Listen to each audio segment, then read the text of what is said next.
রূপালী পর্দায় ক্যারিয়ার গড়ার পথে হাঁটা হ্যাপি। ব্যক্তিগত সম্পর্কের টানাপোড়েন নিয়ে গণমাধ্যমে আলোচিত হচ্ছেন কদিন ধরেই। তার অভিযোগ বাংলাদেশ ক্রিকেটের অন্যতম নির্ভরযোগ্য পেসার রুবেল হোসেনকে নিয়ে। আমি চাই যে আমার কি হোক আমি জানি না, সামাজিক অবস্থান আমার হয়তোবা একদম রাস্তার সাথে মিশে গেলেও আমি চাই যে আমাকে দেখে যেন 10টা মেয়ে দেখুক যে আসলে সাহস করে কারো কাছে প্রতিবাদ করা উচিত। এরকম অনেকেই থাকতে পারে অন্যের ইমোশন নিয়ে খেলছে, আর আসলে মানুষের ইমোশন নিয়ে কেন খেলবে? তোমাকে মামলা করা বা তোমাকে জেল খাটানো তো আমার উদ্দেশ্য না। কারণ আমি শুধু তোমাকে ভালোবাসি, আমি শুধু সারা জীবন তোমার সাথে থাকতে চাই, আর কিছু না।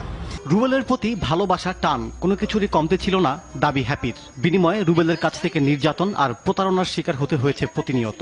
বিশ্বকাপের পরে রুবেল পরিবারের পছন্দে বিয়ে করবেন জেনে আইনের শরণাপন্ন হলেন তিনি। ও কিন্তু আমাকে মাঝে মাঝে আমার গায়ে হাত তুলতো, বাট বললাম না, ভালোবাসার জায়গাটা এত উপরে ছিল, ও যাই করতো না কেন মেনে নিতাম। আমার আব্বু আম্মা আমার গায়ে কখনোই হাত তোলেনি, ওই আমার ফার্স্ট আমার গায়ে হাত তুলেছে। তারপর আমি সব মেনে নিয়েছি যে ওর কিছু খারাপ দিক আছে, আমি আমার ভালোবাসা দিয়ে সেগুলো ঠিক করব। ওকে অনেক বোঝাতাম যে এই ব্যাপারগুলো খারাপ, এগুলো করো না। কিছুই আসলে লাভ হয়নি। যেই মানুষটাকে আমি অনেক ভালোবাসি, আমি ভাবতাম যে ও আমাকে ভালোবাসে, কিন্তু এখন আমার কাছে ব্যাপারটা ক্লিয়ার যে ও আসলে আমি কখনো ভালোই বাসেনি। আমাকে ভালোবাসে থাকলে আমার বিয়ের কথা বলে সে অন্য একটা মেয়েকে বিয়ে করার কথা কি করে ভাবে? হ্যাপির আরও অভিযোগ, প্রায় 1 বছরের প্রেমের সম্পর্ক এখন এমনই তিক্ততায় যে সামাজিকভাবে নিরাপত্তাহীনতায় ভুগছেন তিনি। ফেসবুক সহ অন্যান্য সামাজিক যোগাযোগের মাধ্যমগুলোতে তাকে নিয়ে নেতিবাচক মন্তব্যে অতিষ্ঠ হয়ে উঠেছে পেশাগত, ব্যক্তিগত ও পারিবারিক জীবন। যারা ফেসবুকে আমাকে বা বিভিন্ন সামাজিক মাধ্যমগুলোতে আমাকে আজে বাজে কথা বলছে, তাদেরকে বলবো আসলে যে পুরোটা আসলে না জেনে কোনো কমেন্ট করা উচিত না। সে একটা ছেলে, আমি একটা মেয়ে, আমার সাথে যে খারাপ কাজটা হয়েছে তার হিসাবে একজন সে অপরাধী বা যাই মনে করুক না কেন, আমার শুধু এতটুকু যে কেন ক্রিকেটার হিসাবে সবাই ওকে দেখছে। ক্রিকেটাররা কি কোনো অন্যায় করতে পারে না? ও সেলিব্রিটি বা একজন ক্রিকেটার বলে ও কোনো ভুল করতেই পারে না, বা কোনো ভুল করলে আমরা মানবই না। এটা তো আমাদের চিন্তা করা উচিত না। এদিকে জামিন নেয়ার পর অনেকবার চেষ্টা করেও রুবেলের সঙ্গে যোগাযোগ বা তার কোনো বক্তব্য পাওয়া যায়নি। তার মুঠোফোনের একাধিক নাম্বারই বন্ধ পাওয়া গেছে। জাতীয় দলে পেসার রুবেলের বিরুদ্ধে নারী নির্যাতনের মামলার পর রুবেল হ্যাপি ঘটনা এখন টক অব দ্য কান্ট্রিতে পরিণত হয়েছে। বাদী নাজনীন আক্তার হ্যাপি মামলার বিবরণে উল্লেখ করেন, বিয়ের প্রলোভন দেখিয়ে রুবেল তাকে জোরপূর্বক ধর্ষণ করে। এ খবরে আলোড়ন সৃষ্টি হয় গোটা দেশ জুড়ে। গণমাধ্যম কর্মীরা রুবেলের সঙ্গে যোগাযোগের চেষ্টা করেও ব্যর্থ হয়।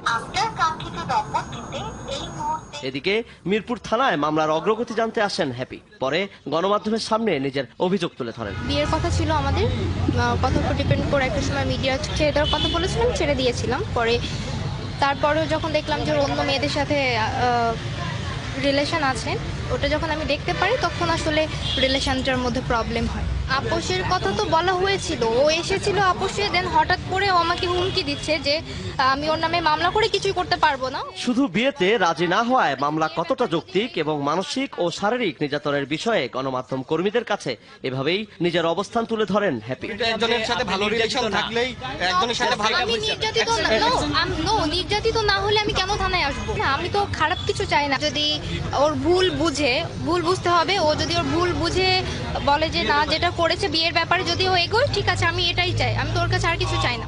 বিশ্বকাপ স্কোয়াডে ডাক পাওয়া এই পেসারের বিরুদ্ধে আইনি প্রক্রিয়ার ব্যাপারে কথা বলেন এই পুলিশ কর্মকর্তা। মামলা তো যেদিন হয়েছে সেই দিনই আদালতে চলে গিয়েছে।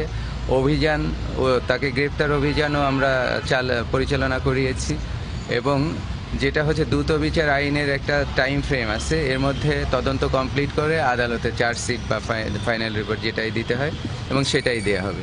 মিরপুরের মেয়ে হ্যাপি জানান, 9 মাস আগে রুবেলের সঙ্গে পরিচয় হয় তার, এরপর প্রণয়। এদিকে মামলার পর থেকে পলাতক রয়েছেন রুবেল।